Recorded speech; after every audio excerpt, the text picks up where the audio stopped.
Hello everyone, just a quick video just to talk about collection focuses.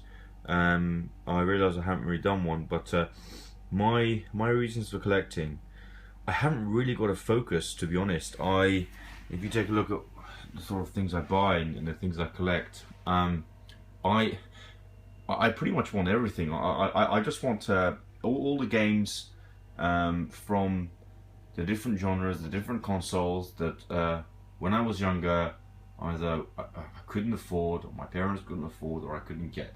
I'm not really keen on tying myself down to one system because I don't want all the games on that system. I'm not interested in playing those games. There are particular games or memories, in my childhood that were triggered by particular games that I want to own. As an example, I'll show you here. I realise the Atari Jaguar, for example, is probably one of the most bashed consoles in history. But to be honest, there was a pretty damn good version of Rayman on there, and I remember when I was younger, I really wanted to play that, and it is amazing. It's excellent. Out there also in my collection is a copy of Doom on the Jaguar, which was probably one of the best versions of Doom, minus the fact that there was no music on there. There was a good version of Pitfall. There was a really good version of Alien vs Predator, which is which I haven't got. But there are a couple of really good games on that system. But it's not the best system, but there are some good games on there, which I think are worth owning. PC Engine or TurboGrafx 16. Again, I've just recently bought one. I really wanted Splatterhouse on the TurboGrafx 16, Bonk's Adventure. I don't really know what else I want on there. I don't really know of the other games that I want to own at the moment. So that's probably it for now. On the Nintendo 64, I probably haven't got the sort of the cream of the crop games that everyone looks for. But I always wanted a copy of Banjo-Tooie, a mint copy of GoldenEye, Mario 64, the typical Nintendo titles on that. So I think it's different for everyone. It just depends on preference. For example, Sega Saturn. I wanted a Sega Saturn because I wanted to play the Sega arcade games, the Virtua Fighters, the Sega Rally, Daytona USA's.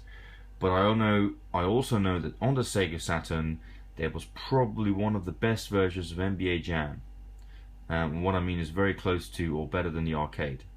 Also on the Sega Saturn, probably is well known for being a 2D powerhouse. So a lot of the best fighters on there, a lot of the best shooters on there. Those are the ones I want to own. I'm not interested in buying any of the shovelware, any of the mass titles, but I want the cream of the crop for the Sega Saturn. Now, looking at Dreamcast, again, I went to go for the games I wanted to own, not necessarily a full set, but there are particular games on the Dreamcast which I think are amazing. Obviously, Shenmue 1 and 2, a few of the Japanese titles. There is a game called Outrigger. There we go, right at the front there, which is I think pretty cool as well, worth owning. Again, the Sega arcade games, the Virtua Tennis 1 and 2. There was a pretty cool couple of Crazy Taxi games on there as well. But again, I wanted to own the games that I wanted to play, not just for the sake of it, and not just because I saw someone on YouTube said that it was a great game. I wanted those games. So moving on, the Sega Genesis. So as I say, there are some games in the Genesis probably here you see that aren't particularly to everyone's taste, but again, I've always wanted a couple of the Shinobi games. I liked Strider. Obviously, I really have a thing for Aladdin on the Genesis. I think it's the best version of Aladdin that was released on consoles. There are some titles there, but again, I've only bought these titles because when I was younger, I wanted them. Similarly for the GameCube. NES, again, on the NES, I really, when I was younger, I only had a few titles for it. They were quite expensive back then, but again, I always wanted RoboCop, Star Wars, Rescue Rangers. Bugs Bunny's Birthday Blowout, which is a terrible game, but again, it was a game I had when I was younger as a child, and I wanted one again. So, Nintendo World Cup. And again, the newer systems, I pretty much, for the Wii U, I would only collect the sort of the first party stuff. You know, I really am against the majority of shovelware. I think that I have one shovelware title for the Wii called the EA's Playground, but that was it. Only because it had a good dodgeball sort of port on it. So PS2 games, again, there's just too many on there, but there's only a few I've wanted to own.